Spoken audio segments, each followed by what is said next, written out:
Está diluviando, así que me voy a dejar acá.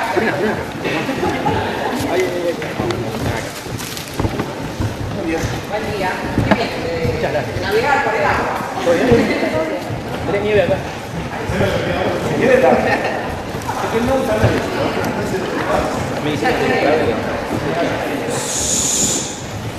¿Cómo les va? ¿Cómo andan? Bien. Bueno, les cuento. Yo soy Susana Llovera, soy médica infectóloga, estoy a cargo de la sección Zoopatología Médica y soy una de las que contribuyó a armar el único centro de medicina del viajero que hay en la ciudad de Buenos Aires. La charla de hoy es introducirnos un poco en qué es la medicina del viajero, de qué se trata esto y cuál es la importancia que tienen los viajeros con respecto a la transmisión de enfermedades. Cuando uno trata de definir qué es la medicina del viajero, la idea es que la medicina del viajero tiene como objetivo principal hacer prevención de cualquier evento de salud que le pueda pasar a un viajero a cualquier lugar que elija como destino de viaje. O sea, medidas preventivas en torno a enfermedades infecciosas, pero también medidas preventivas que no tienen nada que ver con las enfermedades infecciosas, como puede ser la enfermedad por altura, la enfermedad por descompresión, la cinetosis, el congelamiento. O sea, hay un montón de otras que tengan un accidente, hay un montón de otros eventos que pueden ocurrir en un viaje. Entonces, la medicina del viajero tiene como finalidad eso, mantener la salud de las personas que viajan y hacer prevención. Ese es el objetivo individual. Después tiene un objetivo que es comunitario. Cuando yo he visto que un viajero contraiga una enfermedad infecciosa, por ejemplo sarampión, estoy evitando que esa persona introduzca sarampión en el lugar de llegada de ese viajero o a la vuelta cuando viene al país de origen.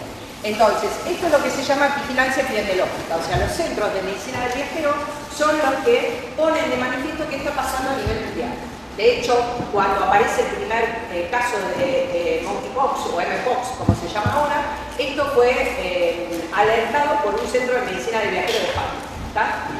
Y después tenemos lo que se llama el postviaje, que esto es la atención de aquellas personas que regresan de un viaje y que traen alguna patología adquirida en los viajes. Entonces, es el diagnóstico, el tratamiento y el reconocimiento de patología importada.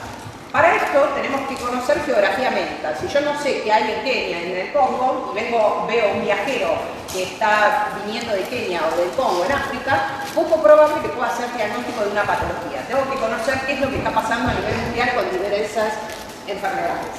De todo esto se ocupa la medicina del viajero. Esto es el concepto que ustedes tienen que tener con respecto a medicina del viaje. ¿Qué otra cosa es importante que ustedes sepan? ¿Cuándo yo soy un viajero? Yo puedo ser un viajero que me voy al extranjero, o sea, cuando salgo de fronteras afuera de mi país, pero puedo convertirme en viajero en mi propio país. Entonces, si este fin de semana largo ustedes se van a, yo qué sé, a Chascomús, a Mar del Plata, al delta del río Paraná o van al Tigre, se convierten en viajeros. ¿Por qué? Porque cambiaron su ecosistema habitual. O sea, ya no están en el departamento donde viven, sino que de repente se fueron al delta del Tigre y ahí cambiaron el ecosistema.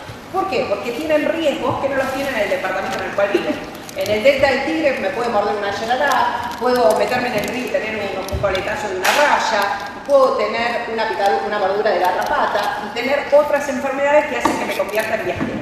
Entonces, cuando nosotros hablamos de viajeros, tenemos dos tipos de viajeros. El viajero internacional y el viajero, que en la literatura se lo dice como doméstico, pero es el viajero interno. El viajero que se mueve en el interior de un determinado país. ¿Cómo le va? No, una vez, gracias. Hay una organización mundial del turismo que mide qué pasa con este movimiento de personas y mide los viajeros internacionales. ¿Y para qué nos sirven estas cifras? Para ver cómo se mueve el mundo. Fíjense que en el año 2020 se calculaba que iba a haber 1.800 millones de personas cruzando una frontera internacional. Esto se frenó por la pandemia del COVID. Pero hoy, a 3 años después de la pandemia del COVID, nos falta un cachitito nada más, en algunas regiones, un 15 a un 20%, para llegar al número de viajeros que teníamos pre-pandemia. O sea que la pandemia frenó todo, pero hoy el mundo vuelve a estar en movimiento como estaba pre-pandemia. Y esto tiene importancia, porque imagínense el caudal de personas que se mueve diariamente a nivel mundial. Y esto tiene valor porque cuando yo pienso si algo que está pasando hoy mí en China me puede afectar a mí, es real. O sea, ¿por qué? Porque yo me puedo estar cruzando con alguien que venga de China mañana y nada de lo que está pasando en la otra parte del planeta es ajeno al lugar donde yo vivo. Estamos en un mundo interconectado y los que conectan este mundo son los viajeros. ¿Por qué tienen importancia los viajeros? Porque cuando uno toma lo que pasaba históricamente, antes la gente se movía en barco.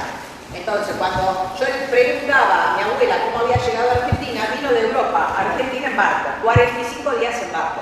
Entonces, cuando la gente se movía antes en barco, si se enfermaba en el barco, pasaban dos cosas: o se moría en el barco o se curaba en el barco, pero era muy poco probable que llegara a destino enfermo. Hoy la mayoría de la gente se mueve en avión y yo tengo como mucho 20, 24 horas para estar de un lugar al otro del planeta. Y eso es menor que el tiempo de incubación de la mayoría de las enfermedades infecciosas. Entonces, yo hoy abordo un avión en Ezeiza, en 12 horas estoy llegando a Europa y estoy en periodo de incubación de algo que quizás llegaba acá y voy a hacer manifestación cuando llegue a destino. Por eso los viajeros son tan importantes en la diseminación de enfermedades infecciosas, porque se mueven rápidamente de un lugar al otro del planeta y pueden estar portando cualquier germen. ¿Por qué viaja la gente? Es el otro motivo. La mitad viaja por turismo, o sea, yo me voy, la mayoría de los que viajan por turismo. Pero hay muchas personas que viajan por VFR, es Visiting Families o Friends and Relatives, que es visito familiares y amigos, y ese es el grupo de la gente que migró. Les voy a dar un ejemplo de este verano. Nosotros vimos casi 90 casos de chikungunya este verano en el servicio donde yo estoy, y de esos casos de chikungunya, yo les diría que el 80% es gente que fue a Paraguay a visitar a la familia y a los amigos y volvió con chikungunya. Y ese es el grupo que tiene más riesgo de enfermar. ¿Por qué? Porque es gente que migró, vuelve a su país de origen y no tiene conciencia de riesgo.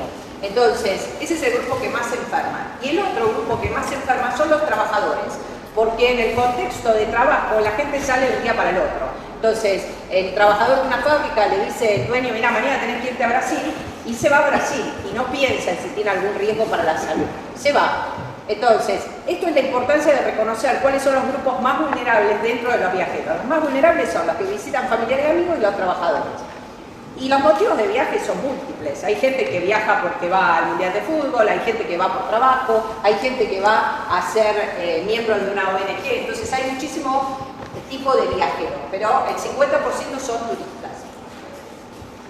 ¿Y cuál es la importancia de hacer prevención? Si nosotros tomamos 100.000 viajeros y vemos qué les pasa durante una semana de trópico, vamos a ver que a la mitad le pasa algo. La mitad de ellos van a tener algún problema de salud.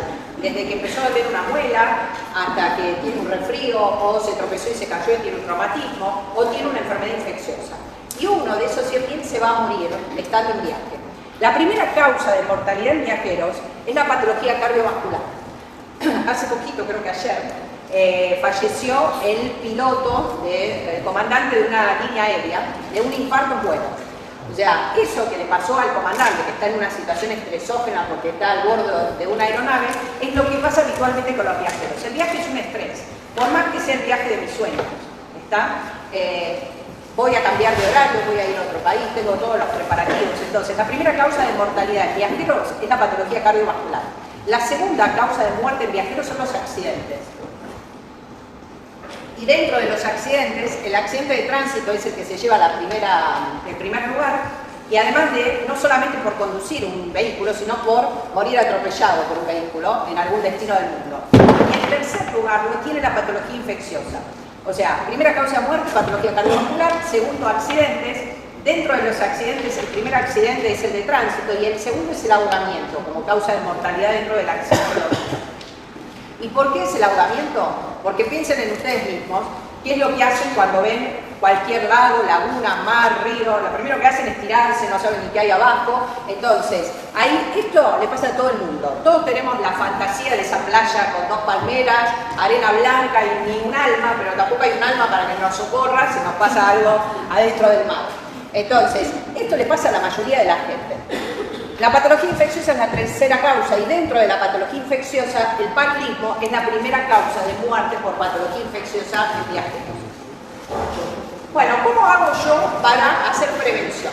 Yo tengo una consulta de previaje. Necesito que el viajero, antes de irse de viaje, venga Después vamos a ver quiénes están involucrados para que ese viajero venga a ver a un médico antes de irse de viaje, pensando que la mitad viaja por turismo. Entonces, tenemos que romper barreras, porque cuando yo estoy pensando en ir a Punta Cana, lo último que está pensando alguien que saca un paquete a Punta Cana es que se va a enfermar. Entonces, ahí hay como una dificultad para hacer la prevención, porque a la gente y a los agentes de turismo les cuesta decirle al viajero, che, consultá porque te podés enfermar si vas a Punta Cana, porque piensan que van a perder el pasajero, y esto en la práctica no es así, pero bueno, es una barrera. Entonces, yo necesito que el viajero consulte, y lo ideal es que la consulta se haga con tiempo. Yo necesito por lo menos 4 semanas antes de la fecha de partida. Siempre se toma como límite la fecha de partida del viaje. Y esas 4 semanas es para que a mí me dé tiempo a hacer cosas antes de que esa persona salga de viaje. Ahora, puede pasar que venga y me diga, che, mañana me tengo que ir a Brasil porque me mandaron del trabajo. Aún en ese último momento yo algo le puedo decir a ese viajero, entonces nunca tengo que perder la oportunidad aunque no tenga el tiempo. Esas 4 semanas son necesarias cuando yo tengo un viajero que no tiene ningún factor de riesgo. Si yo tengo un viajero que tiene un factor de riesgo, por ejemplo, es un inmunodeprimido, es una persona que está en hemodiálisis, es una persona con alguna discapacidad, necesito más tiempo. Necesito por lo menos, en vez de 4 semanas, de 4 a 6 meses antes de la fecha de partida. Porque tengo que hacer otros chequeos, tengo que buscar otra información, necesito organizar el viaje de otra manera. ¿Y qué objetivos tiene esa consulta? Por un lado, bajarle el riesgo al viaje, o sea, tengo que tratar de que el viaje tenga la menor cantidad de riesgo posible. Tengo que darle herramientas para que pueda manejar la mayoría de los problemas de salud. La idea no es que vaya de viaje a Punta Cana y se la pase consultando al médico. Tengo que avisarle cuándo sí o sí tiene que consultar al médico y cuándo no se puede quedar esperando. Les doy un ejemplo. Si yo tengo un viajero a África, al viajero a África le tiene que quedar claro que si tiene fiebre, eso es motivo de consulta inmediata, que no se puede quedar en el hotel o haciendo lo que venía haciendo y no consultar, porque eso puede ser un paludismo, ¿no? Entonces, esto lo tiene que tener claro. Y también tiene que tener claro que si vuelve de África a Argentina y está con fiebre, también tiene que consultar en forma inmediata. No puede estar dando vueltas por diferentes lugares y que va a tener que él sensibilizar al equipo de salud de que lo que puede tener es un paludismo. ¿Por qué? Porque la mayoría no está viendo paludismo y no se le ocurre que el que tiene adelante puede tener un paludismo. Entonces, esas son las cosas que uno hace en la consulta de previaje. ¿Qué tenemos que analizar? Yo tengo que analizar el destino final y el itinerario. Si yo les digo a ustedes, me voy a Bolivia, ustedes no saben a dónde voy a Bolivia. Si no me preguntan cómo llego a Bolivia, yo puedo ir a Bolivia por vía terrestre, cruzar toda la Argentina y entrar por Jujuy o Salta, Bolivia, o puedo ir en vuelo directo. O puedo ir a Bolivia a La Paz, que está en altura, a 3.000 metros sobre el nivel del mar, o puedo ir a Bolivia a Santa Cruz de la Sierra. Entonces, si ustedes no me preguntan el itinerario, poco van a poder valorar el riesgo. Porque si yo voy a La Paz, que es a 3.000 metros de altura, tengo poco riesgo de que tenga enfermedades transmitidas por mosquitos. Si yo me voy a Santa Cruz de la Sierra, que estoy en área selvática, pegado al Amazonas, tengo riesgo de fiebre amarilla, de dengue, de chikungunya, de un montón de fiebre hemorrágica boliviana, de un montón de otras cosas. Y eso lo cambio en una sola pregunta. Bueno, a ver, ¿qué recorrido vas a hacer? ¿Dónde vas a estar? Tengo que saber qué tipo de viaje va a hacer la persona. ¿Va con mucha plata y va a estar en un hotel 5 estrellas y va a comer en el restaurante? ¿O va de mochilero? ¿Alguno fue de mochilero? Dígame que sí. ¿No hay ningún mochilero acá? Allá. ¿Dónde comiste? ¿Dónde pintaba? ¿Y dónde dormiste? En carpa. Muy bien. ¿Alguno fue alguna vez a un turismo así de 5 estrellas? ¿O a un superhotel? ¿Acompañado con la familia? ¿O va a Disney? ¿Ninguno fue a Disney? No. Sí. Bueno, ¿dónde dormiste cuando fuiste a Disney? En hotel. Bueno. Entonces, ya eso es un viaje diferente. No es lo mismo dormir en una carpa, comer en la calle, que comer en un McDonald's o en cualquier hamburguesería y dormir en un hotel. El riesgo es totalmente diferente. Entonces, yo tengo que saber qué va a hacer ese viajero. Si va solo, si va acompañado, dónde va a dormir, dónde va a comer. ¿Por qué? Porque yo no le puedo decir al mochilero que vaya a comer en un hotel 5 estrellas. Yo ya sé que va a comer en la calle. Entonces, lo que tengo que hacer es enseñarle cómo comer en la calle de manera segura. ¿Tá? Entonces, todo esto es lo que se releva en la historia clínica. Tengo que ver cuál es el estado actual del viajero, cuáles son las vacunas que tiene aplicadas el viajero. Por ejemplo, cuando uno tiene un chico que viaja, es fácil porque el calendario de vacunación está a mano. Cuando tengo un adulto, la mayoría no tiene idea cuándo fue la última vez que se vacunó. Entonces tengo que pedir serologías previo a poder vacunarlo para ver qué tipo o qué estado inmunitario tiene ese viaje. Este es el folleto que nosotros usamos para hacer el asesoramiento. En este folleto, como ustedes ven, está dividido en partes. Hay una parte que habla de alimentos y bebidas seguras, cómo comer seguro y cómo hacer autotratamiento de diarrea del viajero. Hay recomendaciones generales, habla de picaduras de insectos y habla todo el tema de vacunas, que ahora vamos a ir repasando. ¿Qué pasa con las recomendaciones obligatorias o las recomendaciones generales? Las recomendaciones generales que uno le da a un viajero van desde cómo armar un botiquín, la importancia de llevar un seguro de viaje.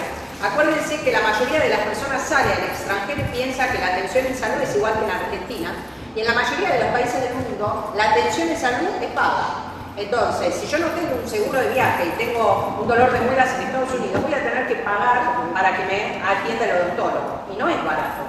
Entonces, es importante salir con un seguro de salud, es importante, por ejemplo, armar un botiquín con todas las cosas que voy a necesitar. ¿Por qué? Porque muchas veces en el viaje hay barreras idiomáticas. Si yo estoy en China y quiero comprar Reliberan, me va a costar un poco, porque probablemente nadie me entienda lo que quiero comprar. Entonces, es más fácil que yo lo lleve en un botiquín con todo lo que puedo llegar a usar a que tenga que comprarlo allá.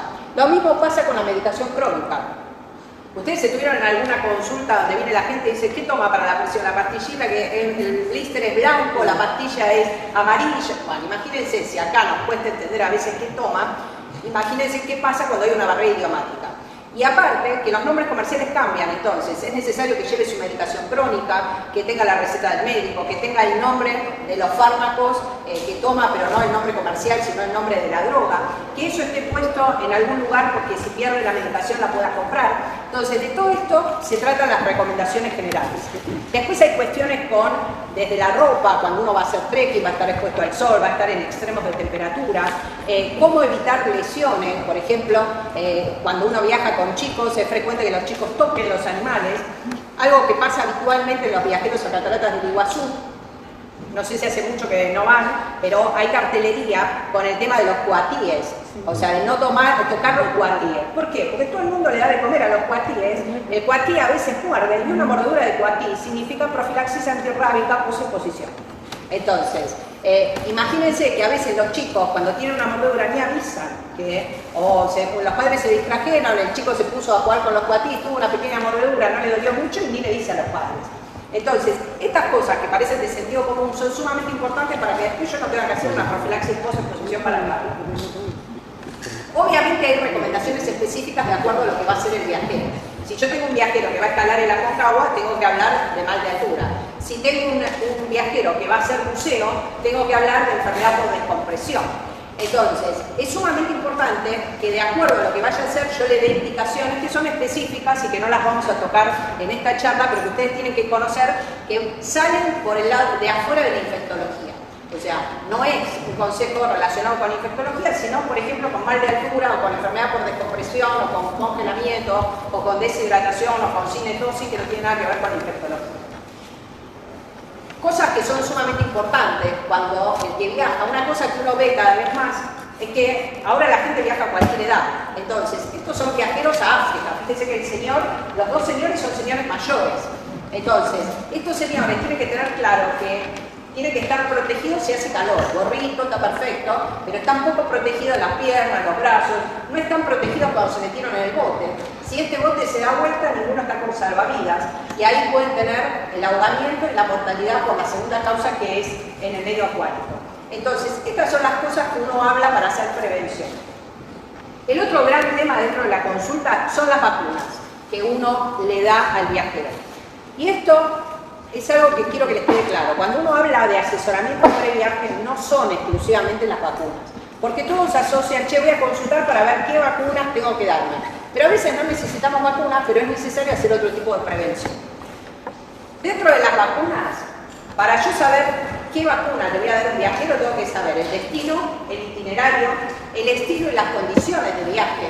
O sea, a qué tipo de viaje va esa persona. El tiempo de consulta. Si yo consulto hoy y mañana salgo de viaje, por más que me inmunice hoy, mañana no estoy protegido, porque necesito tiempo para levantar título de anticuerpos. Los reportes de enfermedades. Yo tengo que saber qué pasa a nivel mundial para saber qué vacuna le tengo que dar.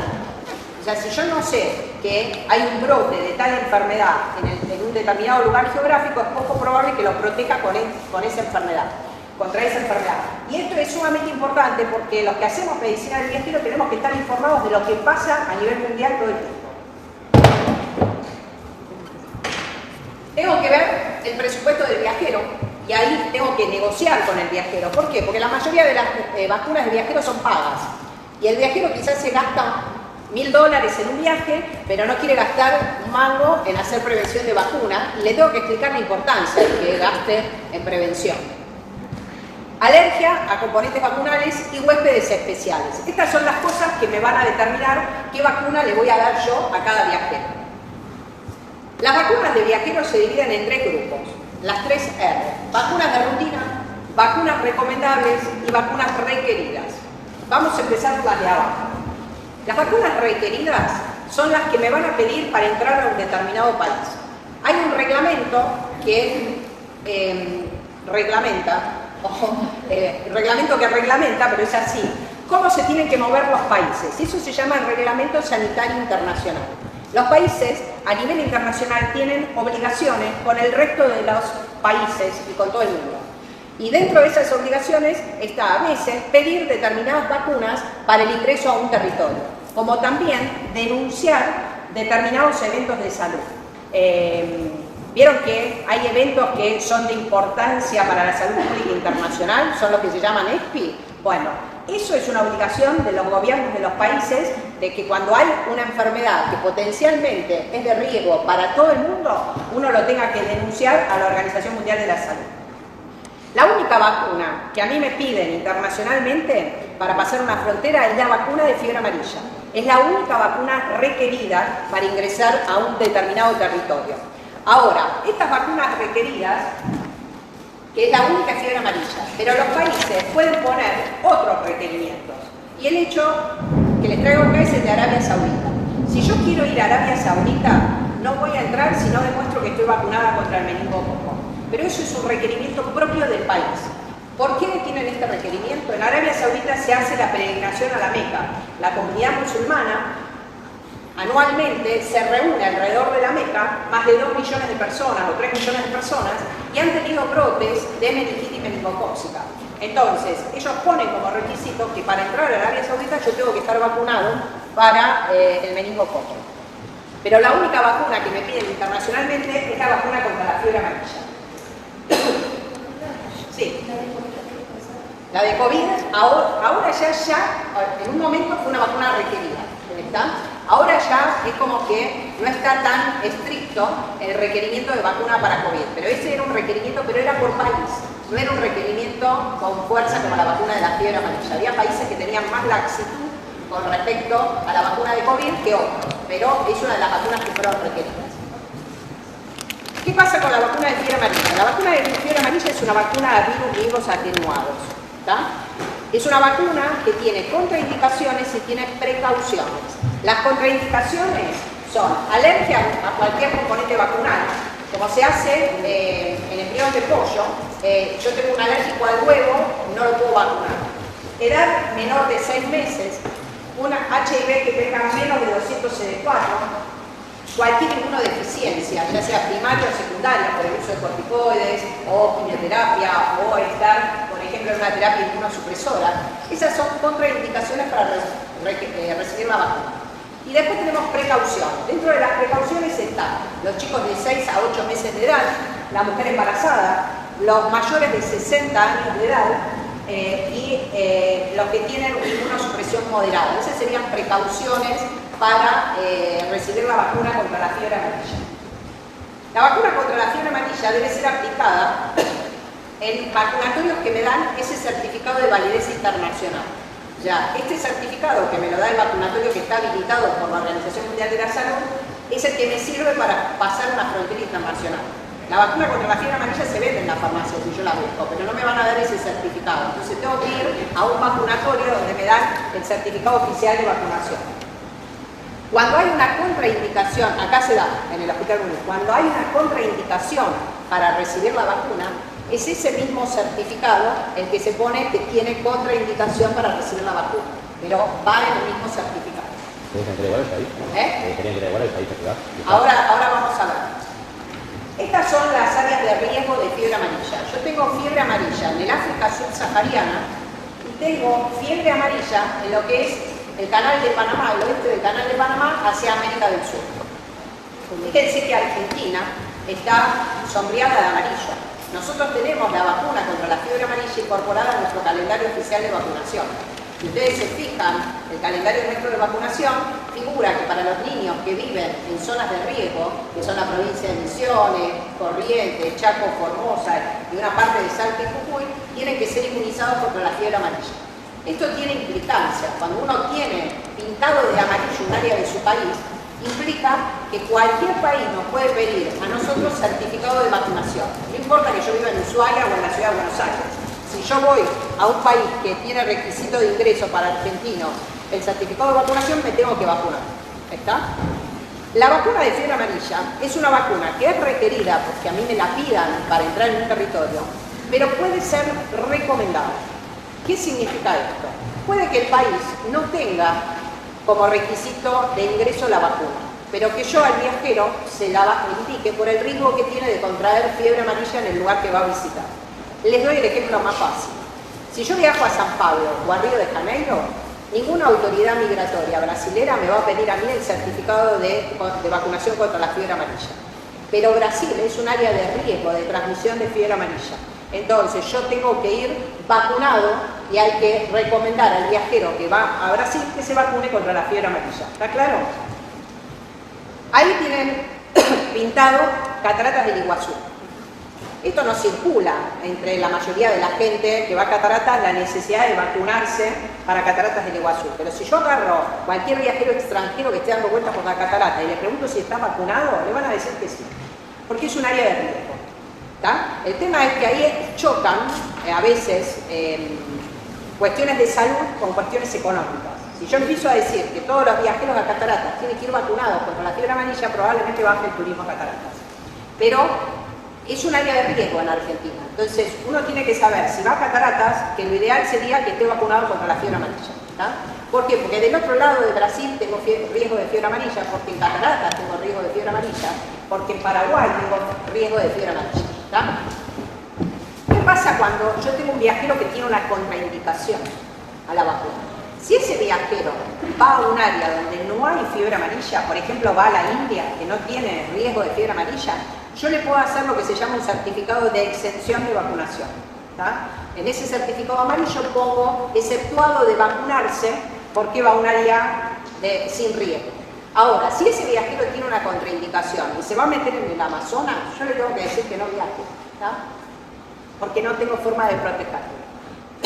Después está lo que va a decidir el viajero hacer, pero la indicación mía es no viaje porque no puede recibir la vacuna y porque tiene riesgo de adquirir fiebre amarilla en el destino elegido. ¿Tá?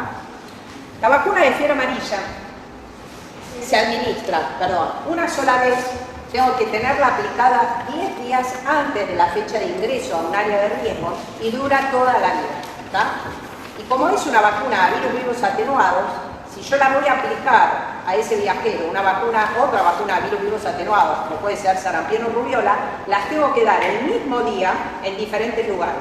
Si no las doy el mismo día, pónganle, alguien recibió fiebre amarilla y tengo que vacunarlo para sarampión y no la recibió el mismo día, tengo que esperar un mes para poder aplicarle la otra vacuna a virus atenuados. ¿Tá? Esa es la importancia de que antes de darse una vacuna, porque alguien va a viajar, pregunte a ver qué otras vacunas necesita, porque si no, no me dan los tiempos para vacunar adecuadamente. Sí, había una pregunta por ahí.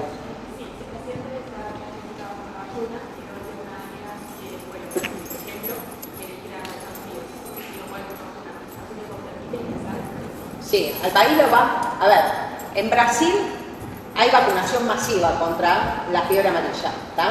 O sea, tenés que tener un viajero o tenés que tener una persona que vive en Brasil que tiene una contraindicación muy clara para darle la vacuna, pero la mayoría están inmunizados previamente, ponele. Tenés hoy un brasilero que tiene cáncer o está tomando corticoides, probablemente haya sido vacunado para fiebre amarilla cuando era chico, en otro momento. Estados Unidos, por ejemplo, no tiene requisitos de ingreso para fiebre amarilla, porque los países que generalmente ponen como requisito de ingreso la vacunación contra la fiebre amarilla son países que tienen el vector, ¿tá? Son muchos países de Asia, donde vos tenés Aedes aegypti, tenés mosquitos que potencialmente transmiten fiebre amarilla. Entonces, lo que están tratando de hacer es evitar que alguien llegue con el virus en la sangre, estando el mosquito, tenga un brote de la enfermedad en el lugar. ¿Me entendés? Ya los países que en general tienen poca cantidad de vector o no tienen vector, no tienen como requisito estar el certificado de vacunación contra fiebre amarilla. No te lo van a pedir en Estados Unidos, no te lo van a pedir en Canadá, no te lo van a pedir en Europa. ¿Dónde te lo piden? Te lo piden en algunos países de Latinoamérica y te lo piden en Asia, por ejemplo. Los viajeros argentinos que van a India, que van a Tailandia, que van a Singapur, todos esos se les pide el certificado de vacunación contra la fiebre amarilla. Pero es un área sin riesgo, ¿entendés? O sea, el certificado de vacunación se puede pedir cuando yo tengo riesgo de adquirir fiebre amarilla o cuando tengo riesgo de introducir la fiebre amarilla en un lugar donde hay vector. Esos son los momentos en los cuales te piden la vacunación. La vacuna de fiebre amarilla tiene dos eventos adversos graves. Uno es la enfermedad neurotrópica asociada a la vacuna, que puede dar un cuadro de Guillain-Barré, puede dar meningoencefalitis, puede dar cefalea, y que en general aparece dentro del mes posterior a la vacunación. Y se ha visto que esto es más frecuente de ver en inmunodeprimidos, en chicos menores de 6 meses y en mayores de 60 años. Y el otro evento adverso que está asociado a la vacuna es la enfermedad viscerotrópica asociada a la vacuna contra la fiebre amarilla, que es como un cuadro de fiebre amarilla, pero en vez de por el virus salvaje, es por el virus vacunal. ¿Está? Y esta enfermedad viscerotrópica es mucho más frecuente de ver en mayores de 60 años. Si la población general tiene un riesgo de 1 cada millón de dosis que yo aplico, cuando tengo población de 60 años es de 1 cada 100.000 dosis aplicadas, y cuando tengo población mayor de 70 años es de 3.2 cada 100.000 dosis aplicadas. ¿Por qué les cuento esto? Vieron que ahí dice precaución contra mayores de 60 años. No significa que una persona que tiene 60 años no se puede vacunar contra la fiebre amarilla. Yo tengo que evaluar cuál es el riesgo que tiene de contraer fiebre amarilla esa persona según dónde va a viajar. Si yo tengo un viajero de 60 años que me dice me voy a la India, no lo voy a vacunar contra fiebre amarilla porque está fuera del área de transmisión. Pero si esa persona viene a la consulta y me dice yo me voy a Costa de Marfil, en África, la tengo que vacunar porque tiene riesgo de contraer fiebre amarilla selvática en África. Entonces, o no viaja y no se vacuna, o viaja y se vacuna. ¿Está? Esto se los digo porque Brasil no tenía esta extensión de fiebre amarilla como vieron ahora en el mapa, pero en los últimos años se está expandiendo el área de riesgo. Y el último gran brote epidémico que tuvo Brasil lo tuvo en una isla que fue Ilha Grande, que está enfrente de Río de Janeiro. Y en ese contexto de brote que ocurrió en el verano, creo que del 2018, si no me falla la memoria, o 2017, hubo 7 casos de fiebre amarilla por viajeros que contrajeron fiebre amarilla durante ese brote. De esos 7 viajeros que contrajeron fiebre amarilla, 3 se murieron. Los 3 eran mayores de 60 años. Y a los 3 se les había dicho que no se podían vacunar contra la fiebre amarilla por la edad. Entonces fueron en un crucero, bajaron horas nada más en la playita de Isla Grande y eso bastó para contraer fiebre amarilla. Y los 3 se terminan muriendo por fiebre amarilla cuando eso era prevenible con la vacunación. Ahora, alguien me puede decir, sí, pero si hace una enfermedad viscerotrópica también se va a morir. Sí, yo se lo tengo que explicar al viajero y le tengo que decir, o usted se vacuna y corre el riesgo de tener una enfermedad viscerotrópica, o no se suba al crucero y vaya a Brasil porque tiene riesgo de contraer fiebre amarilla. Y acuérdense algo, cuando una enfermedad está en brote, las chances de que yo contraiga esa enfermedad son mucho mayores que si justamente voy a un lugar donde hay una transmisión más o menos estable, que no hay un brote. En brote epidémico todos tenemos más chance de enfermarnos. Entonces, este es el concepto que ustedes tienen que tener con la vacuna contra la fiebre amarilla. ¿Está? Vamos para atrás, porque me pasé de largo con algunas cosas. Vacunas de rutina. Esto es una oportunidad para actualizar todo el calendario de vacunación. Le voy a dar antitetánica, le voy a dar doble viral si le falta una dosis, le voy a dar neumococo, gripe, todas las que necesita de acuerdo a lo que sería calendario oficial de vacunación. Y después tenemos las vacunas recomendadas. Las vacunas recomendadas, hay dos vacunas o dos enfermedades inmunoprevenibles que son frecuentes en viajeros. La número 1 es la gripe y la número 2 es la hepatitis A. Entonces, yo a los viajeros los voy a inmunizar para gripe independientemente de los factores de riesgo. ¿Tá? Ya no me interesa si tiene más de 65, si es cardiópata, lo que voy a hacer es, va al trópico, lo voy a vacunar para gripe. ¿Tá? Y sabiendo una cosa, los virus gripales circulan en las zonas tropicales todo el año, no tienen la circulación que tenemos nosotros, que es estacional en otoño-invierno, sino que hay una circulación todo el año. Y la segunda inmunoprevenible más frecuente es hepatitis A. Todo viajero tiene que estar vacunado contra la hepatitis A. Y ojo con esto, porque hepatitis A está incorporada en nuestro calendario de vacunación no hace tanto tiempo. Y si yo tengo viajeros que nacieron mucho tiempo después, mucho tiempo antes de 1998, que fue cuando se incorporó, no están vacunados contra hepatitis A. Entonces los tengo que vacunar, porque la hepatitis A es de riesgo en cualquier lugar del mundo. ¿Tá? Hay brotes de hepatitis A aún en países desarrollados. Y después va a depender de qué va a ser el viajero. Si yo tengo un estudiante que va a un centro universitario, quizás lo vacuno para meningococo. Si tengo un trabajador que va a los campos de soja de provincia de Buenos Aires, del sur de Santa Fe, le voy a dar fiebre hemorrágica argentina. Si tengo a alguien que se va a internar en el Amazonas, le voy a dar rabia preexposición, o sea, antes de que lo muerda el animal. Entonces, dependiendo de la actividad, va a ser el tipo de vacuna que le voy a recomendar. ¿Tá? Bueno, esto vamos a pasarlo. Pasemos a agua y alimentos. ¿Por qué es importante el tema de agua y alimentos? Porque hay un montón de enfermedades que ingresan por agua y alimentos. Y yo tengo que hacer prevención de diarrea del viajero y prevención de todas las otras enfermedades que ingresan por agua y alimentos. Les digo algunas nada más. Tenia sorium, tenia saginata, cisticercosis, hidratidosis, salmonella, brucelosis, triquinosis, chagas oral. Fíjense la cantidad de botulismo que ingresan por agua y alimentos. Entonces, como regla general, tengo que decirle que no beba agua de la canilla. El agua de la canilla no es segura en la mayoría de los países del mundo, excepto en los países desarrollados. Yo tengo agua potable en Capital Federal, me alejo un poco de la ciudad de Buenos Aires y empiezo a tener agua de perforación, agua de pozo. En algunos lugares habrán visto no apta para consumo el agua. Entonces, agua mineral o agua hervida, ningún hielo en ninguna bebida, porque si yo le pongo hielo y el hielo está hecho con agua de la canilla, estamos exactamente en lo mismo. Utilizar agua potable o agua hervida para el lavado de dientes, no tomar agua en el momento de la ducha. Todos los alimentos cocidos y calientes. Cuando yo consumo verduras crudas tengo más chance de ingerir gérmenes que si consumo verduras cocidas.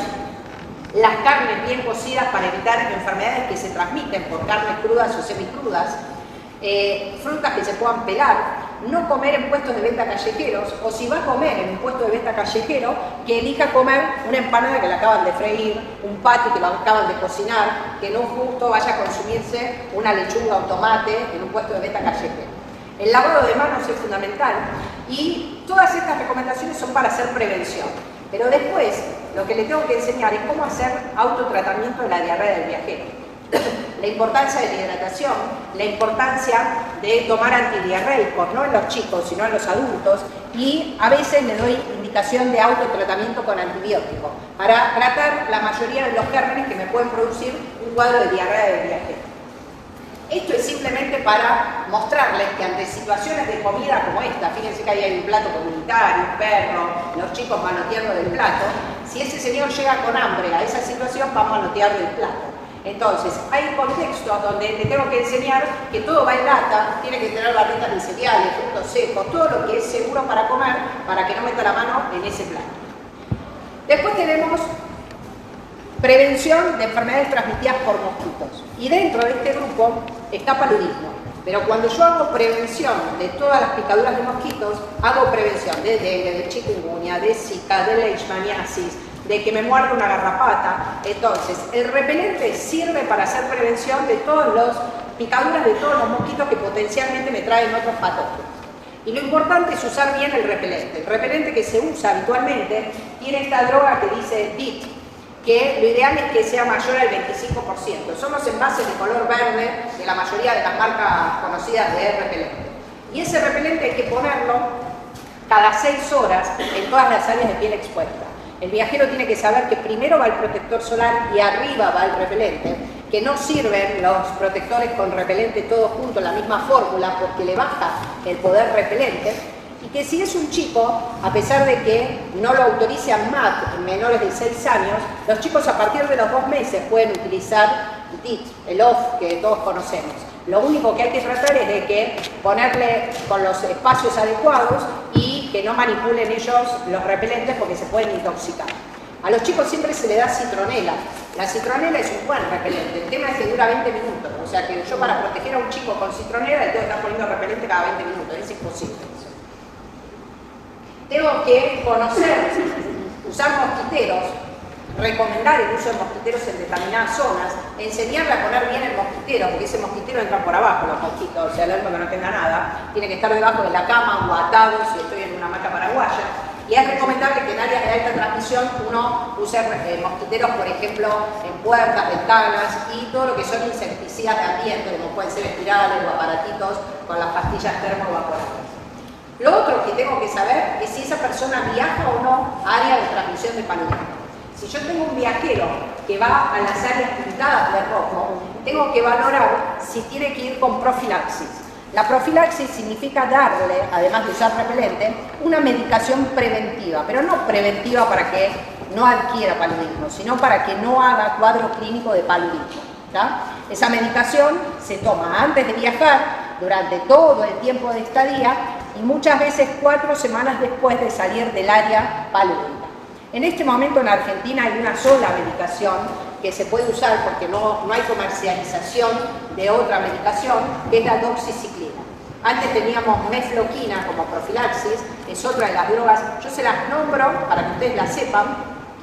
La medicación que se usa para hacer prevención de paludismo es la mefloquina, la doxiciclina, el atovaquone, proguanil, puede utilizar cloroquina, pero la cloroquina es para áreas cloroquinosensibles, que solamente se puede usar en Haití, República Dominicana. En el resto no puedo utilizar cloroquina. Mefloquina no hay en Argentina y atovaquone proguanil tampoco hay en Argentina. ¿Tá? Entonces, lo único que nos queda es doxiciclina. Entonces, ¿cómo se toma la doxiciclina? Se toma diariamente 100 miligramos, 2 o 3 días antes de entrar a un área de transmisión de paludismo, durante todo el tiempo de estadía y 4 semanas después de salir del área palúdica. Las 4 semanas es por si tuve la mala suerte de que me pique un mosquito en el último minuto que estaba en el aeropuerto, entonces está cubriendo el tiempo máximo del periodo de incubación. ¿Tá? Obviamente que todos estos fármacos tienen contraindicaciones. Yo no le puedo dar doxiciclina a una embarazada, entonces me quedo sin profilaxis porque no hay otra cosa para ofrecerle. No se la puedo dar a un chico de menor de 8 años. Entonces, cada droga tiene sus contraindicaciones, cuidado. Y algo que tiene que saber el viajero. Si el viajero estuvo en zona de paludismo, fiebre es sinónimo de consulta médica y es sinónimo de paludismo hasta que se muestre lo contrario. Y es sumamente importante que ustedes se acostumbren a meter una pregunta en cualquier anamnesis. Viene alguien con fiebre, pregunten, ¿viajó en el último tiempo? Porque si no preguntan si viajó, nunca van a pensar en una patología adquirida en los viajes. ¿Tá? Yo puedo consultar porque me siento decaída, tengo fiebre, y si ustedes no preguntan eso, se van a comer un dengue, un chikungunya, una malaria.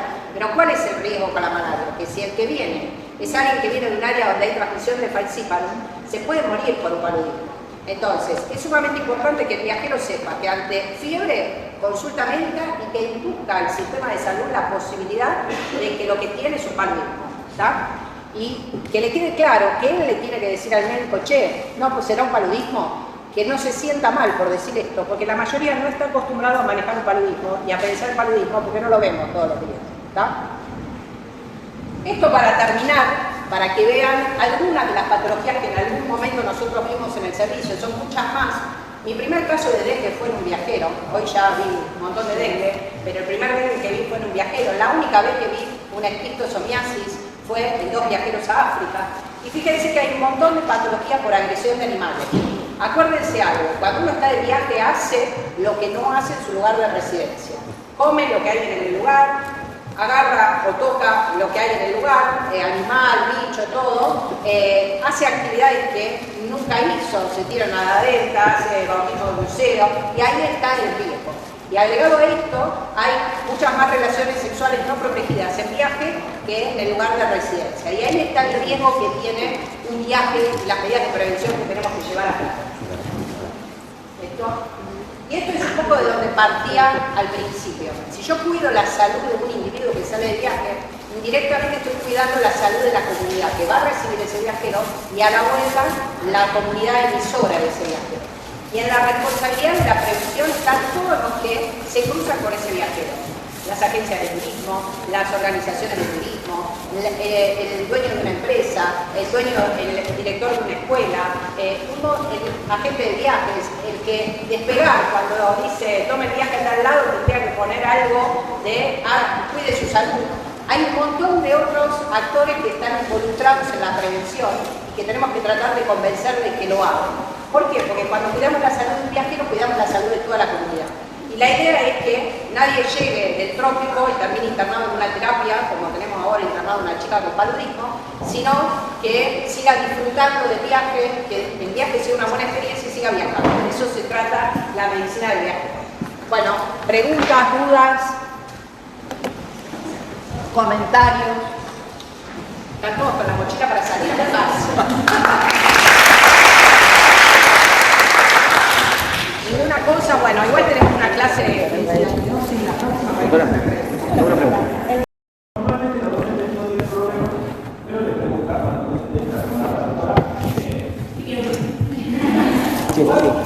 ¿Me pones para acá?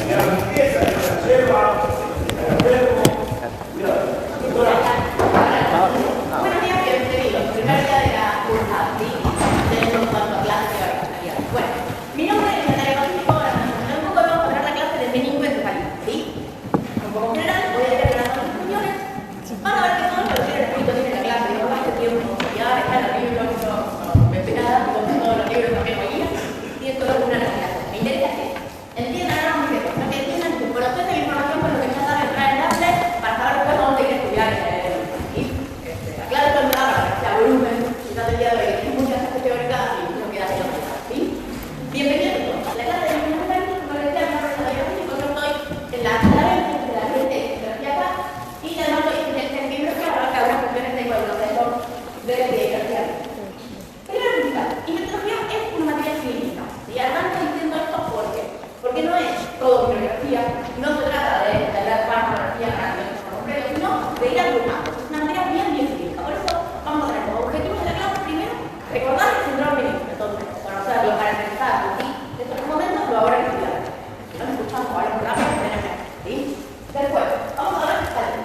Vamos a hablar de función lumbar. No van a hacer una función lumbar estrictamente, pero entender cómo se hace, qué maniobra necesito, qué es lo que voy a hacer. Establecer los grupos diferenciales. Estas cuestiones son las más importantes, ¿no? Y diagnósticos etiológicos de las meningoencefalitis. Vamos a ver en general y en particular con las bacterianas con agentes respiratorios.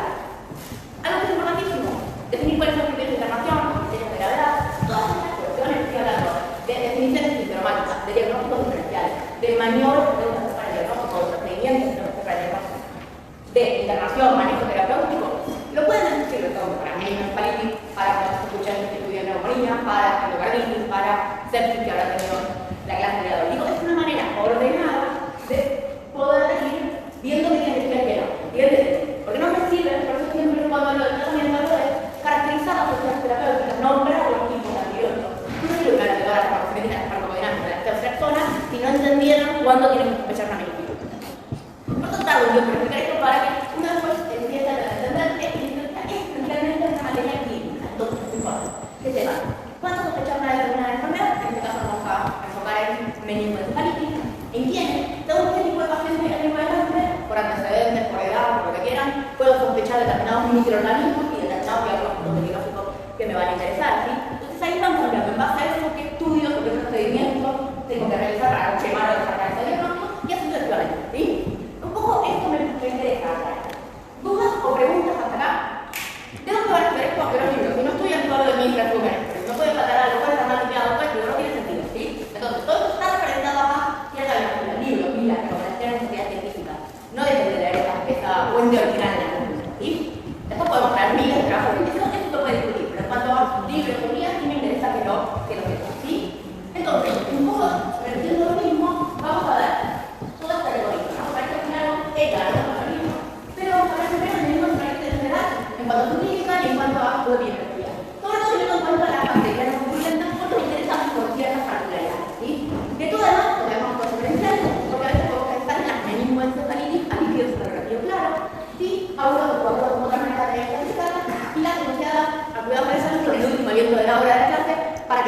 más o menos una noción, un oído, un toque de oído, no mucho, ¿sí?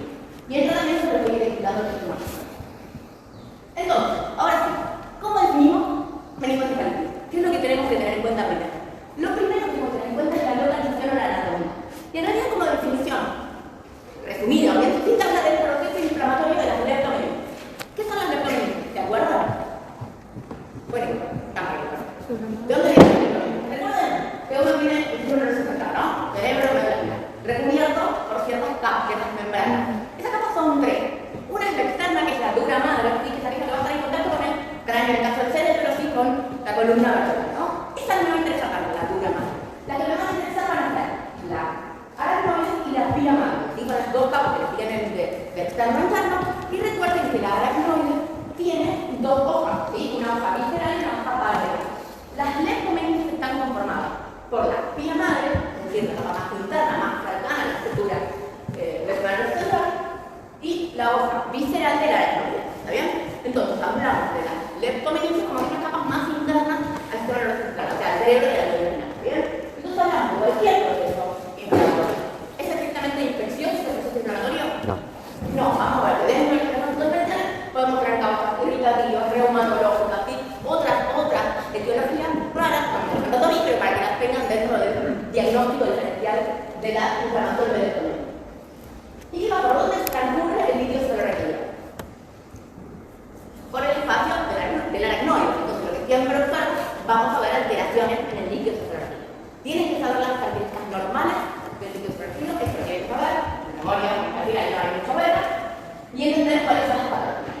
Y otra cuestión que por eso hablamos muchas veces de meningitis o meningoencefalitis. Cada vez lo usamos como una u otra cosa, ¿por qué? Porque siempre si tengo inflamado la vía madre o la pata interna, que sucede cuando ponen las estructuras encefálicas, van a estar inflamadas también, entonces pueden tener compromiso de encefalitis, ¿sí? Entonces pueden no tener compromiso de encefalitis, pero vamos a ver por ciertos síntomas o características clínicas en particular, ¿no? Entonces, recuerden, los inflamatorios de leptomeninges con alteración o no, generalmente sí, digamos, del líquido cerebral, con alteración no del encefalograma y del cerebro de la espinal, ¿sí? Bien. ¿Dudas hasta acá? Esto era de la práctica, podemos realizar la anatomía, si no, entonces y uno dice, bueno, el meningoencefalitis de etiología no es infecciosa. Bien, me llaman el listado, no, ¿están de acuerdo? Pero vamos a ver. Por ejemplo, populares, para hablar de la antecedentes fisiográficos, meningoencefalitis, los distintos pueden dar las mismas alteraciones y no tiene que ver con el meningococos, tampoco con nada de eso, ¿sí? Por ejemplo, oncológicas, tumores ya por siempre carcinomatosas o por tumores primarios, ¿sí? Etiologías reumatológicas, raras, hormonales, alergias parasitarias, por insolación, y esto sí es importante. No tan adultos, pero más que nada en pediatría, ¿sí? Uno tiene que pensar en golpe de calor en chicos en verano, que están todo el día jugando al sol, la pileta, lo que quieran, y que a la noche tienen dolor de cabeza, 37,4, fotofobia y vómito. ¿Qué tienen? ¿Una meningitis bacteriana? Sí. No, probablemente lo que tengan es una irritación meningitis causada por ese golpe de calor por inflamación química la irritación, ¿sí?